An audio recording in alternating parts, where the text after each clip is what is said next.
Hi, everyone. Thank you for joining today.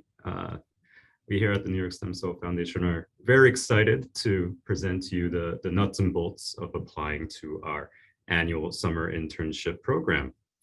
We're also going to be talking about some of the projects that are in store for you if you are successful in your application. So we are going to start off very soon with some words from Cindyzell, the Vice President of HR and Operations. But before we begin, I'd like to briefly go over some housekeeping materials. It's a tight hour, so we'll be moving pretty quickly. If you have any questions at any point, please place them in the chat to ask, and we'll do our best to answer you through the chat. We'll also have a dedicated question and answer session in which you can ask programmatic and administrative questions, which will be in the final 10 minutes of today's session. So during that time, we'll make it so that you can raise your hand and unmute to ask questions. During this time, we'll also be happy to elaborate on any questions asked throughout the session during that time. So finally, we are recording today's webinar, and the recording will be available to you on our website. Just look under past events. So with that, I will now pass it on to Cindy. Thank you, Richard.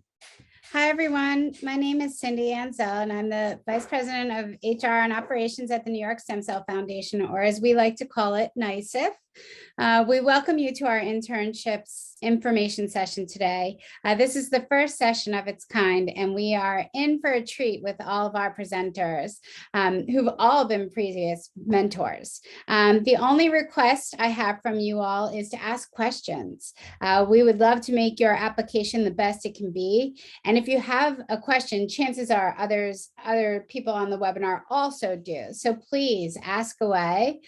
We look forward to seeing many of your applications soon. So with that being said, let me pass it back to Richard, who will give you a programmatic overview and also the run of show. Thank you.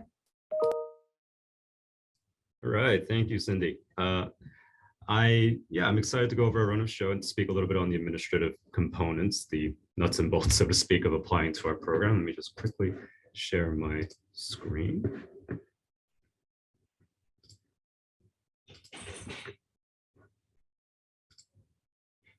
Okay, so hopefully everyone can see that. So today we, as Cindy mentioned, all of our presenters today are previous mentors. I just like to, put down all the names of everyone in case you'd like to reach out to anyone specifically, or if you want to call someone up by name.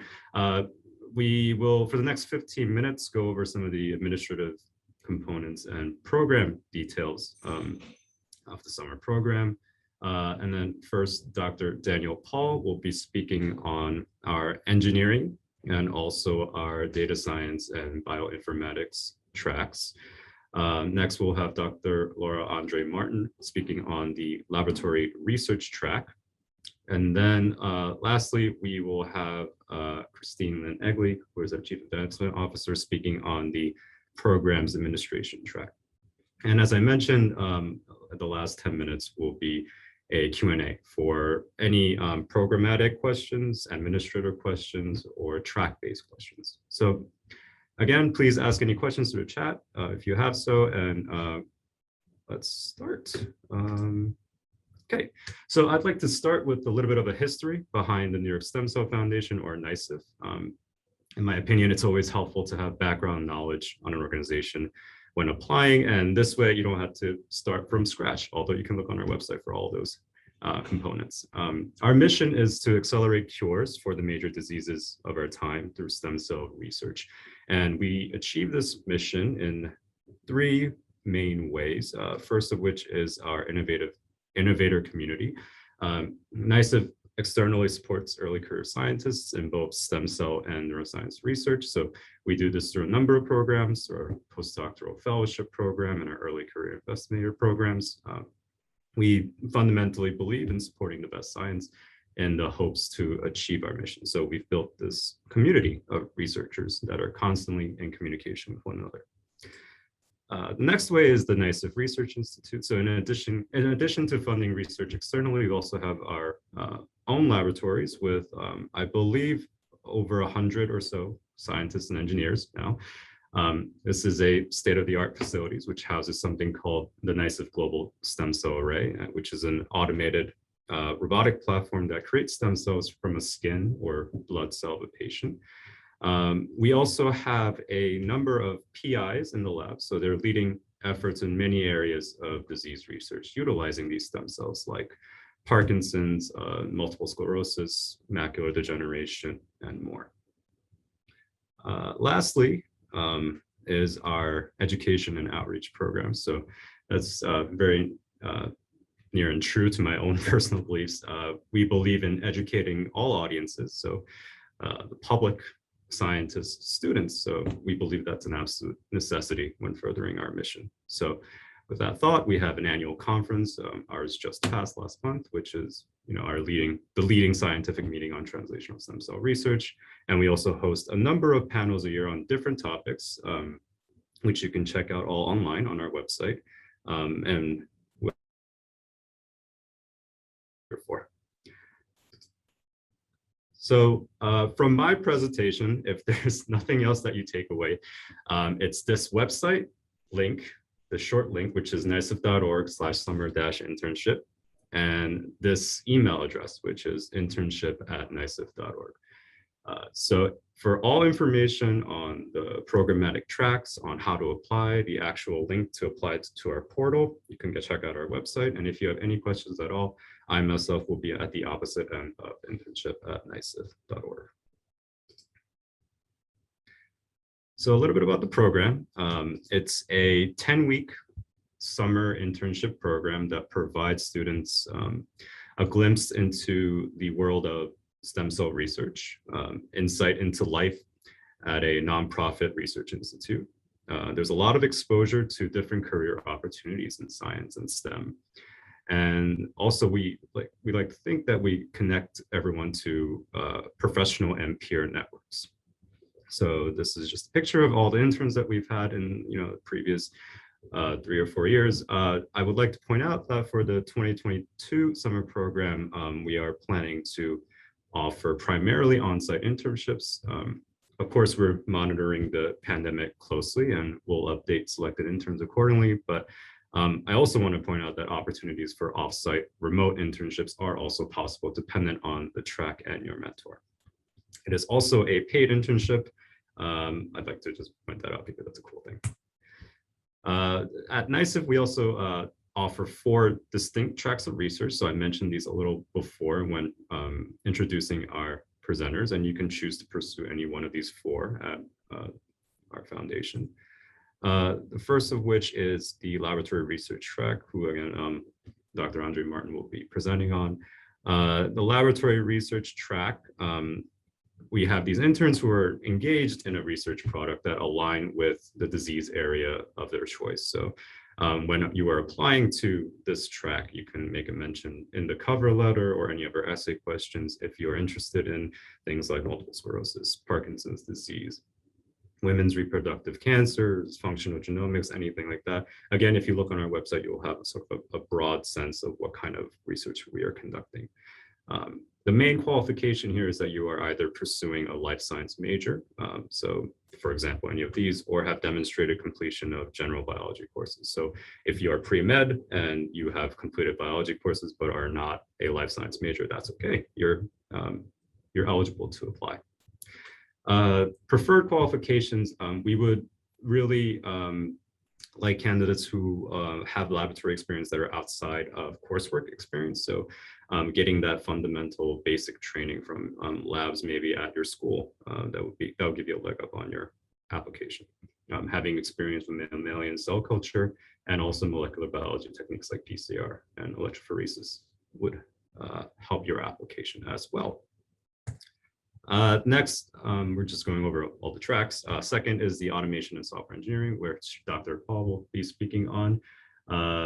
This track is sort of divided into 2, into the automation engineering and software engineering interns. So they will be responsible for developing some of the software and tools for the laboratory and really help our biologists empower them in their research. So some of the qualifications here are demonstrating proficiency in these languages. I myself am not a programmer, so I'll just let you read them. But these are some of the qualifications here and preferred qualifications. If you have experience with SQL or any database development, that would be very helpful. Okay, and Dan's there again because he will also be speaking on data science and bioinformatics. This is our third track. This is a relatively new track in that it's also a new and emerging science.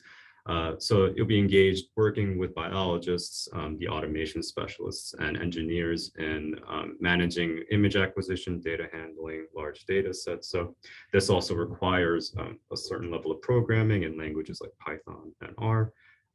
And some of these preferred qualifications here, I believe the former is for the data science side of it, and the latter is for the bioinformatics track.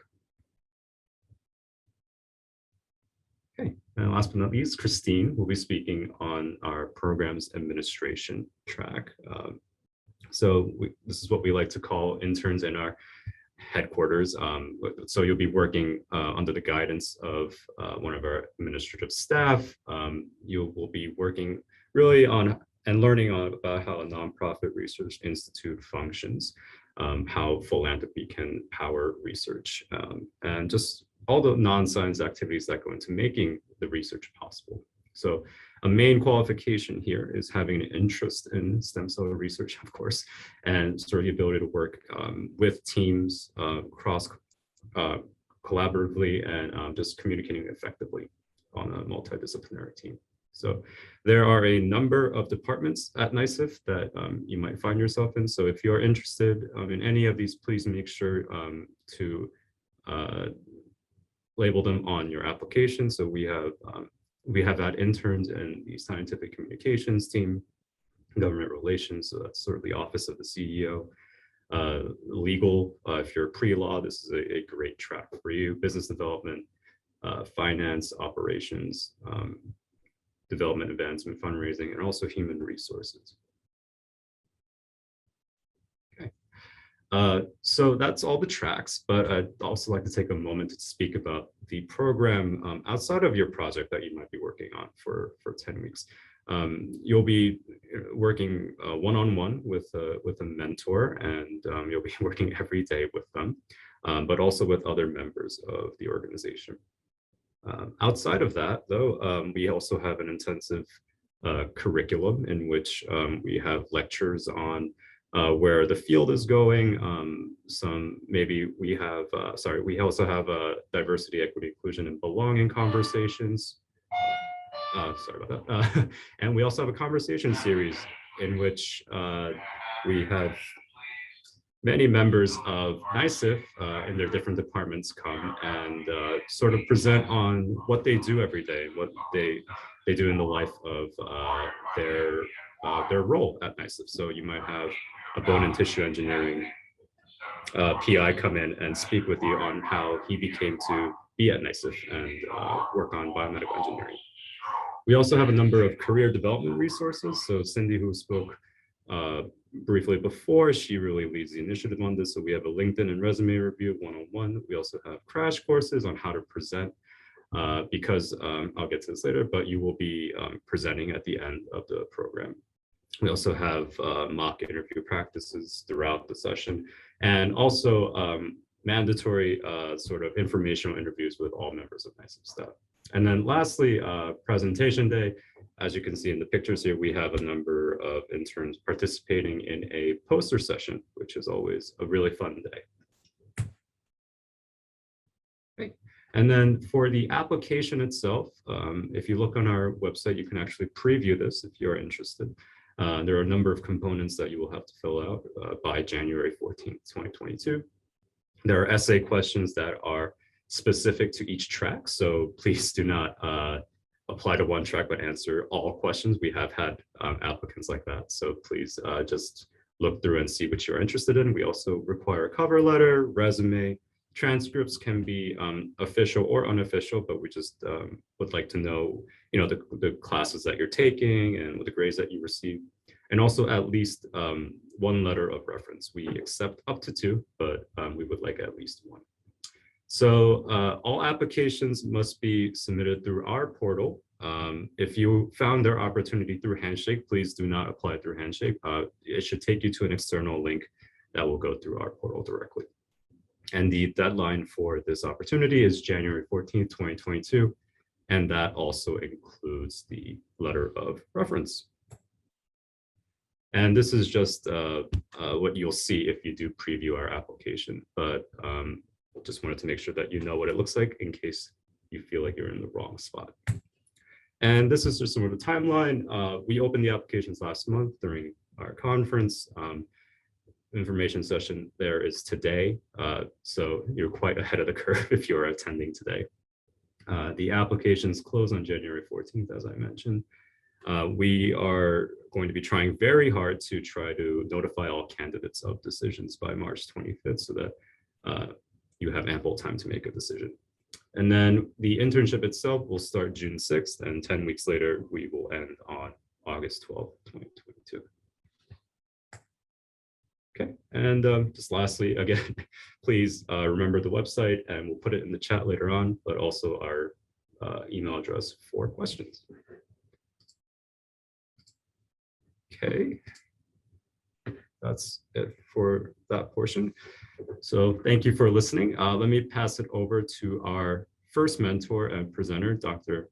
Daniel Paull.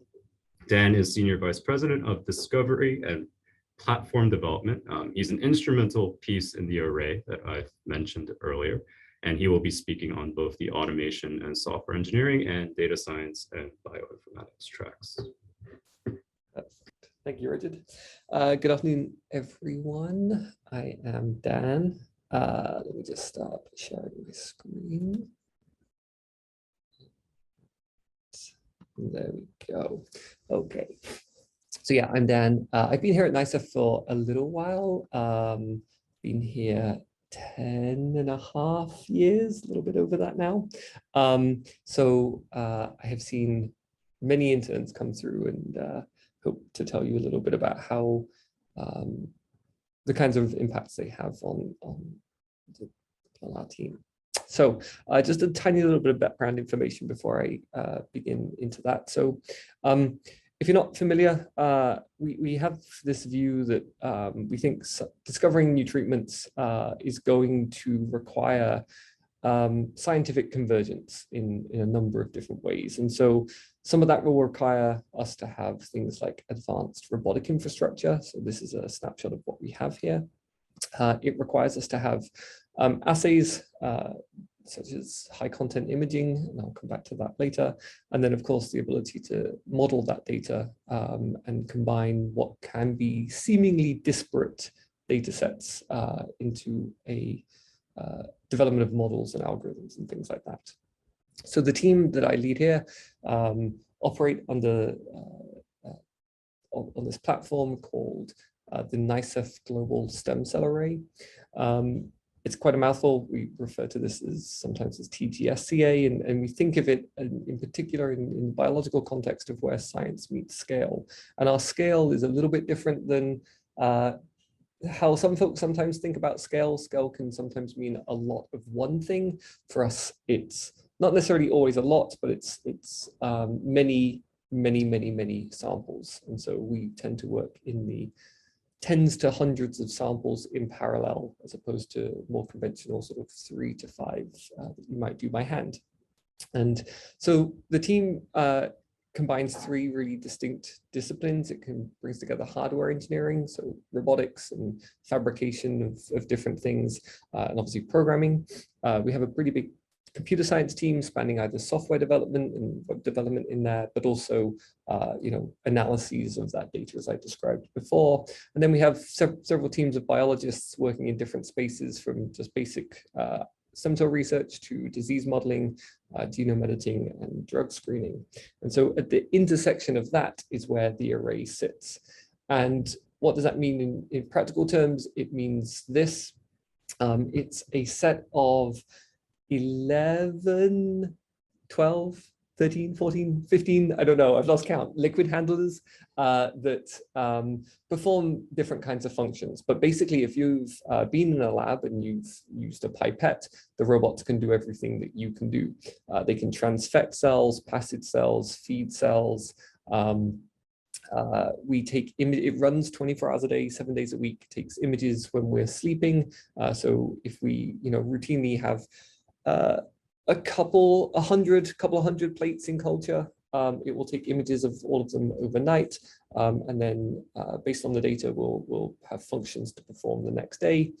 They operate in several clusters. And so around those clusters, we have those images, we have centrifuges, we have tube decappers, and these robotic arms that move things between the instruments. So a pretty advanced setup, not something you might typically see, especially in an academic environment, but has allowed us to do a lot of cool things over the years.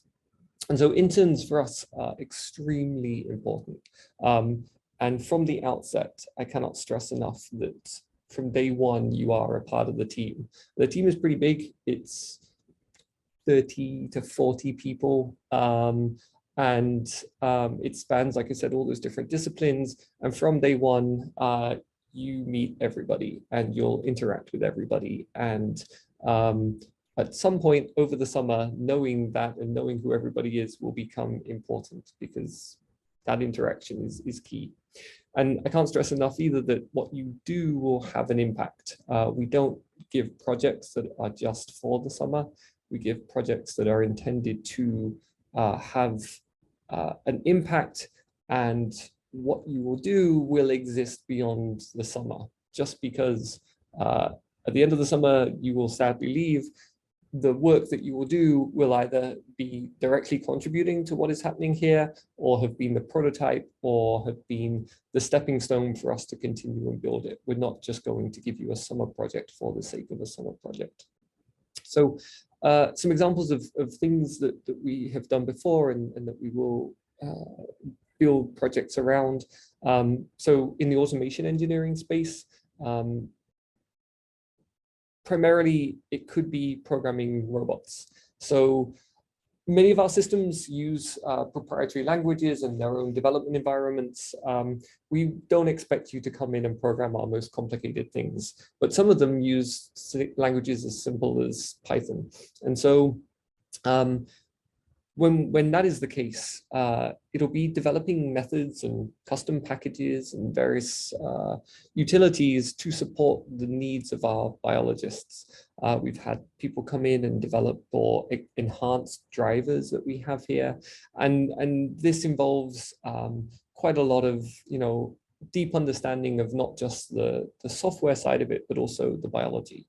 I'll show you an example in a second. But it could also be 3D printing and development of other tools.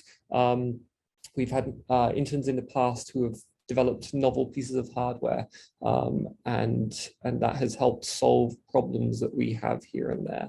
We have a laundry list of things we'd like to be able to do. But it could also be developing things using Arduinos or Raspberry Pis. And again, we've had interns come in and develop small automated devices that again serve an ongoing function here. So an example of a robot that uses Python is something like this OpenTrons here. It's a pretty inexpensive robot, but can do lots of cool pipetting functions. As a side note, this was a major piece of hardware used in New York during the pandemic for a lot of the COVID testing as part of the pandemic, not here at NYSCF, but as part of the pandemic response lab.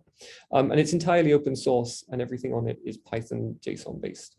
So an example could be something like this, where this was an intern last year. She developed custom labware on the platform. She had to understand the liquid handling commands, then understand why you need things like tip touch sometimes, or the speed at which you dispense things to handle different liquids. And then there's lots of variables in here depending on the inputs going into a method. So all of that comes into developing these methods. So that's automation engineering. There's software engineering, and I said we have a pretty big software team here. And the goal really is to develop new systems and features as part of our custom, what we call our lab information management system, or LIM system, which is the NYSCF web suite. We do have some desktop-based tools, but we're primarily focusing on the web suite for now. And so that tech stack is primarily driven through React and .NET Core. But underpinning this is a whole heap of different languages that we use in different ways. And so, we look for pretty broad skills in this regard. And projects have included things like building calendars that directly interact with functions going on our robotic platform. We've had an intern in the past develop an entire LN2 inventory system from scratch, which was pretty impressive. And other tools where we wanted to be able to cherry pick different cells, and based on different data we presented to the end users, they could do that. And so tools were built out in that regard. So it's tough to necessarily go into too much detail on this. Everything's quite technical here in terms of the actual applications, but hopefully that gives you a brief flavor of some of the software stuff. And then on the data science side, it's really primarily built around developing novel workflows, and often using machine learning. We have quite a lot of different types of data sets, and some of them are very big, a lot of imaging data sets, and a lot of flat file data. So it ranges from things like this, which is something called cell painting. So here you can see some skin cells, and you can see that the nucleus is lit up, as is the cytoskeleton and Golgi maybe here, and there's other dyes that we put into this. And using images like this, we've been able to build algorithms that can tell the difference just by looking at these skin cells, tell the difference between cells that came from healthy people and cells that came from people with Parkinson's disease, for example. So very, very interesting data analyses going on here, and the potential to contribute to that. We also have whole genome, whole exome sequencing data sets. And so interns in the past have built novel pipelines for predicting the scheduling of things. Excuse the background beeping if you can hear that. Image-based pipelines such as neuronal networks and tumor organoids, and generated hundreds of VCFs for exome and genome data. So pretty broad spectrum of things there.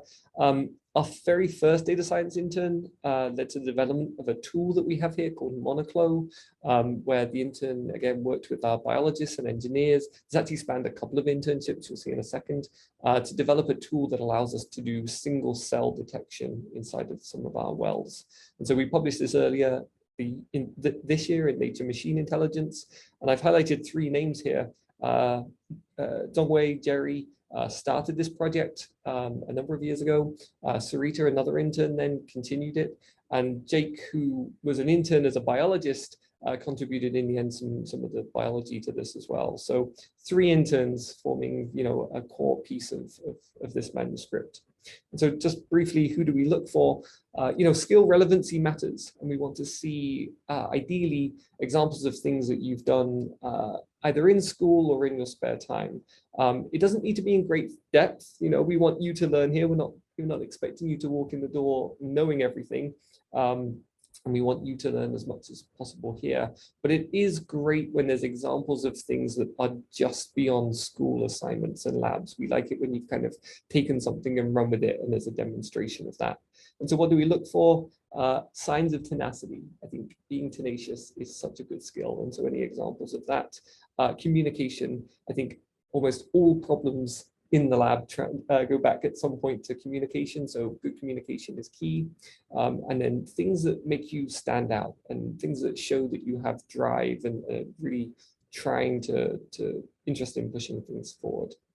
So that is it from me. Any questions I'm happy to answer during the Q&A, but otherwise I will now hand it over.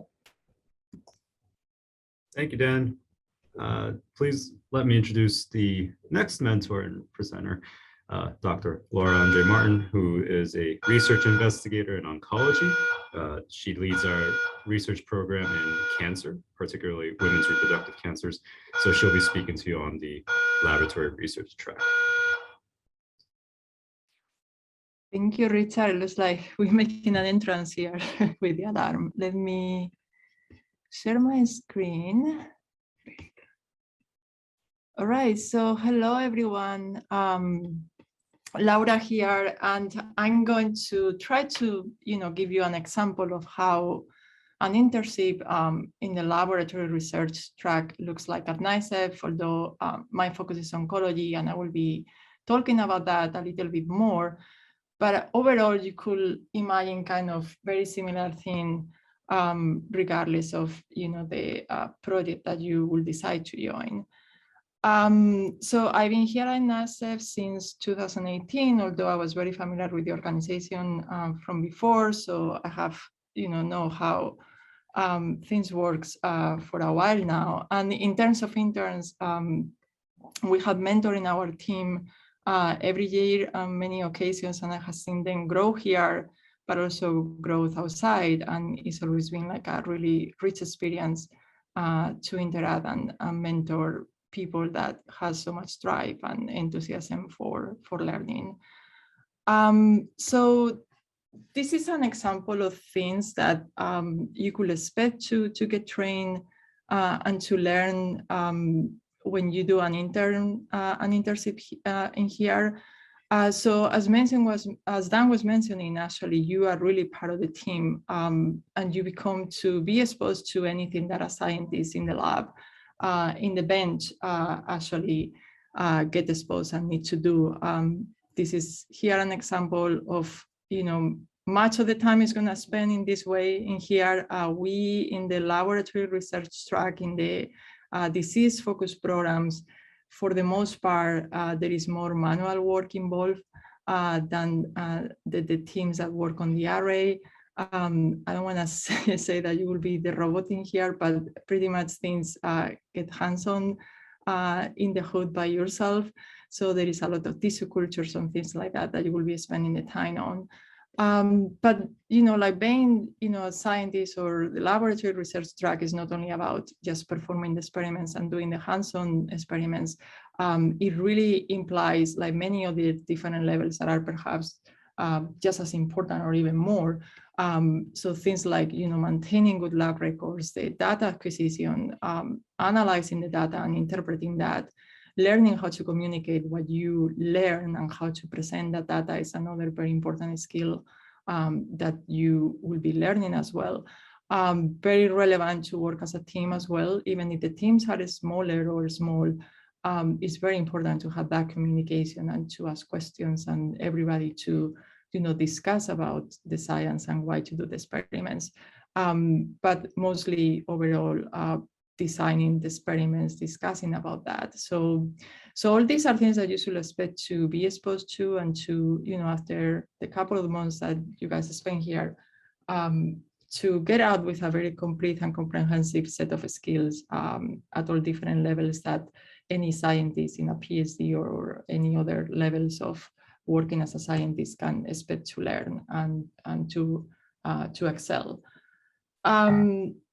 In the case of the laboratory research track, you can go to the website and get familiar with some of the disease focus that we have at NYSCF. There is different teams that are focused on different diseases to which you could have an interest for whatever reason to maybe perhaps join for the internship. And there is research in neuroscience like Alzheimer's, Parkinson's disease, multiple sclerosis. There is research also in diabetes and other things. So you can really see things here. The team that I'm leading is focused on women's reproductive cancers in particular. We launched this program in oncology focused on this cancer type.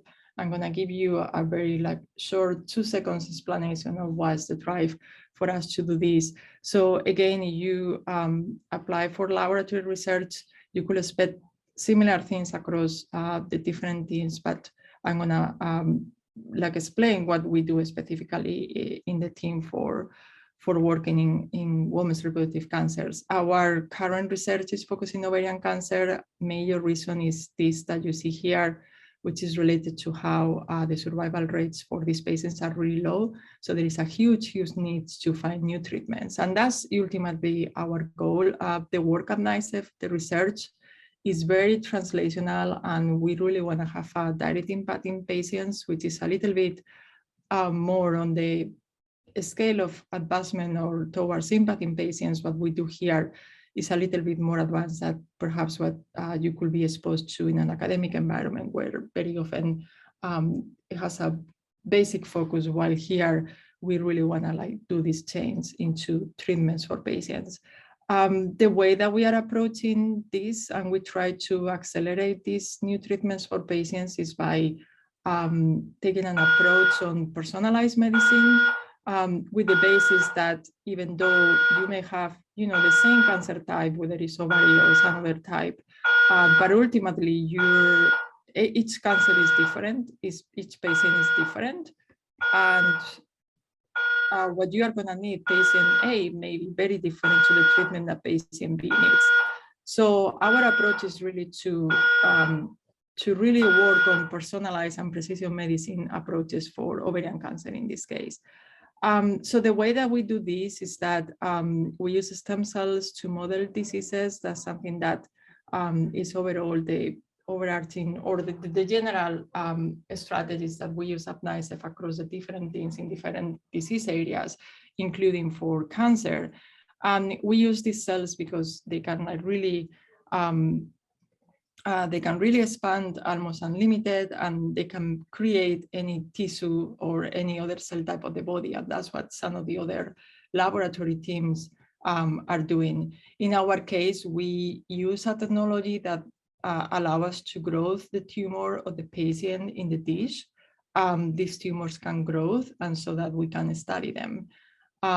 This is based on technology developed by somewhere else, but that it was basically leveraging the learnings from adult stem cells, which are a little bit different to embryonic stem cells. So I will encourage you to go and perhaps do some research on the differences.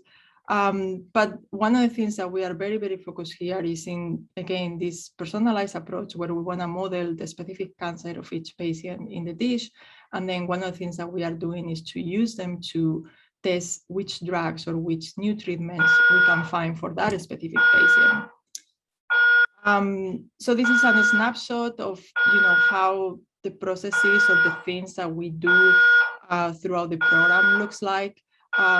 So the program is really have a connection with many clinical partners so that we can receive tumor samples in the lab. So we literally receive the tumor samples, we process them, and then we derive this specific model for each patient. We are creating a collection of these tumor-derived organoids for many patients, and then it came this translational application so that we can study and treat these tumors in the lab to see what could be the most likely potential treatment for that patient. So that involves, analyzing the genetics, sequencing the DNA of the tumor organoid, and coming down with what are the mutations that these tumors has, and then creating this collection so that we can study, we can, collaborate with other researchers to see how the ovarian cancer biology is specifically for that patient. And a big interest, as I mentioned before, is to actually treat these tumor organoids in the lab and see for each specific patient what we should be potentially treating so that we can improve these survival outcomes that are currently really low. So throughout this process, we have interns working with us in different levels of this program. So we have, examples of interns working on the biobank, on, culturing these tumors, characterizing them at different levels, depending on if we are interested in this gene or this protein, and we want to see whether that is present or not in the tumor. We have an intern that was working on that specific project. We have also have interns that have joined on the characterization at the genetic level, so that how is the sequencing for tumors looks like, and comparing them not only across different patients but also to the original tumor that we receive. This falls more into the data science category that Dan was talking about, but there is, this interaction also that always happen at NYSCF, where there is multidisciplinary research and cross-talking between teams to work together towards, like building each different projects and programs. We also have interns that has worked on the drug testing technology, where you already take, tumors and organoids that has been grown and are, already established as a line. But now the question is, if we apply this drug, is this tumor going to be resistant? Is it going to be sensitive? And how do we actually classify that? How do we determine this? So this is the example that I'm going to show you next, very briefly, of how will be the project of one of the latest interns that was specifically trying to answer this question. Is this tumor from this patient sensitive to this drug, which is a drug that is typically used to treat ovarian cancer? So some of the technologies and skills that were acquired during those weeks during the program is that you first, the most obvious is that you learn to culture the organoids. So that's something that pretty obvious you will learn with us. So you culture them, and then there is a specific methodology that you need to use for treating these cells with drugs. So you will be setting up what we call drug assays. So it's implementing that technology.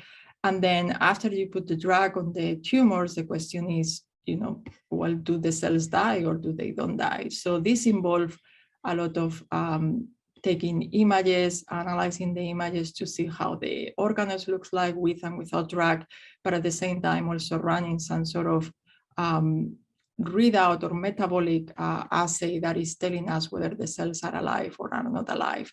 And the question is to determine how many cells are dying with depending the dose that you are applying to these cells. And then the question is, what is that actually means? Whether this bring us to some sort of final conclusion, or it bring us to actually having more questions, which is very often the case. But that's the beauty of working in science. So that will be something that as a team, we sit together and we interpret, we look at the results and think about what to do next. So this is actually, like, want to reiterate what Dan was mentioning about these are real projects. These are things that contribute overall to the programs. This is a continuous and ongoing thing that we are actually doing and won't be left behind later. So there is a big impact on what, an intern that joined the team can really do to help us build this data and continues to understand and to bring things into the final goal, which is trying to find new treatments, precision medicine for this cancer type. So I wanna finish with this slide, which is kind of what we will be asking, or I specifically like to see on some of the applications, but enthusiasm is something, having that drive that you have interest for learning and a specific interest in the program that you would like to study. Like, if there is laboratory research, why do you want to do that? But also if you have a specific interest for certain diseases, focus programs, just stay so you can, do some research and say, well, I would like to work on this because of this and that. That's something that I personally also like to see. But a lot of enthusiasm and capability to work as a team is very important. And then because if, this is a bench position, or these are like work in the laboratory, having certain experience in the lab is always a plus. You don't need to know everything or have worked extensively on it. But if you have some experience on working with cells, or at least in a laboratory environment, is always a plus. And this is everything from me. I think I'm going to pass it over to Richard again. Happy to answer questions at the end of the presentation. Yes, thank you, Laura. Our final presenter today is Christine Lin Egli. Christine is NYSCF's Chief Advancement Officer, and she leads our fundraising and development efforts. So she'll speak to you today regarding that and also our programs administration track opportunities. Hi, everyone. I will move quickly because you've heard from Dan and Laura about the science side, and I want to take this opportunity to tell you about what we do on the non-science side to make all of the research possible. So specifically, my role as the Chief Advancement Officer is to lead the fundraising team, but I really view advancement as enabling all aspects of the organization to move forward. So our mission, as Richard mentioned, is to accelerate cures for the major diseases of our time through stem cell research. And that is core to everything we are doing in fundraising. These three aspects of our organization, we were founded in 2005 when the political climate was such that there was little to no funding for stem cell research. We immediately had philanthropic partners work with us to offer fellowships and early career awards so that we could see the pipeline of talent. And that over the years has culminated in this bottom right corner, the NYSCF Academy, which includes our conference and also our education and outreach programs so that we can educate, as Richard said, students of all ages. Now this top portion, the NYSCF Research Institute, is what we fundraise for on an annual basis. It is the work that Dan and Laura just described. You know, these program administration internships are a sampling of all of the work my talented colleagues who are making sure that whether it is communicating science to our scientific community or to our lay audience, our donors and advocates, government relations, ensuring that the advocacy for stem cell research and partnerships with institutions at the governmental level, that is all in sync. Legal, intellectual property, as you can imagine, all of this work that we're doing, we need to ensure that it is protected so that we can bring it to patients. Business development includes working with other companies, other academic partners in terms of advancing not only our work, but also making it available to others. Finance and operations, you can probably infer what that has to do with. Human resources, making sure that everybody at NYSCF works together and is happy. And advancement is my area, so I'll go into that. I want to just give context to what our team is working on, which is ensuring that the impact of philanthropy makes unique, important impact in the field. So pioneering researchers, we have over 200 scientists that we have supported both at the Institute and also around the world. This includes the inventor of CRISPR gene editing. It includes the scientific founder of Moderna, who obviously has impacted all of our lives in this past 2 years. We have this pioneering technology, as Dan described. The NYSCF Global Stem Cell Array would not have existed without philanthropic funding to get it underway because traditional fundings just didn't support it. These two images on the left are from a piece of equipment that was funded by a philanthropic gift, and it has been available to all of our researchers, including Laura, her image here, the second one. And our colleague Howard on the right here is standing in a clinical grade room where we can make cells for transplantation into a patient. We are preparing for a clinical trial, one of the first of its kind, to return sight to patients with age-related macular degeneration. That we are aiming for in the next year. So without the suite to complete the work, which was funded by philanthropy, that would not be possible. Our Academy for Science and Society, which includes our internships, is our way of making sure that our supporters know about what we're doing and feel that they understand the impact we're making, but also ensuring that the scientists who are doing the work, the aspiring scientists who will do the work someday, can all benefit from what we have created here at NYSCF. So broadly speaking, this in fundraising includes 4 elements. The case for support is, why should someone support this organization? Then we need the people who will potentially support us and advocate for us. Then we want to identify leaders and partners who can help us to fundraise, support us themselves, and again, get the word out there. Finally, we need a strategic plan to ensure that we can cultivate all of these relationships, build them, and steward them. And so I will give you an example of what one of our most recent interns has worked on, a wonderful young woman from Emory who helped us with our database.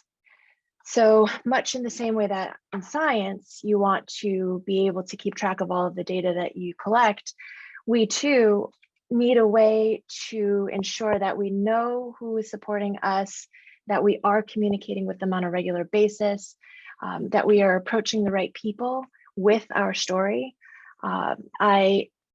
I always say that we are storytelling and matchmaking, because at the end of the day, it's about communicating the impact of what we do and making sure that we talk to the people who care about it. And so I'm going to give you 2 other examples of how we do that.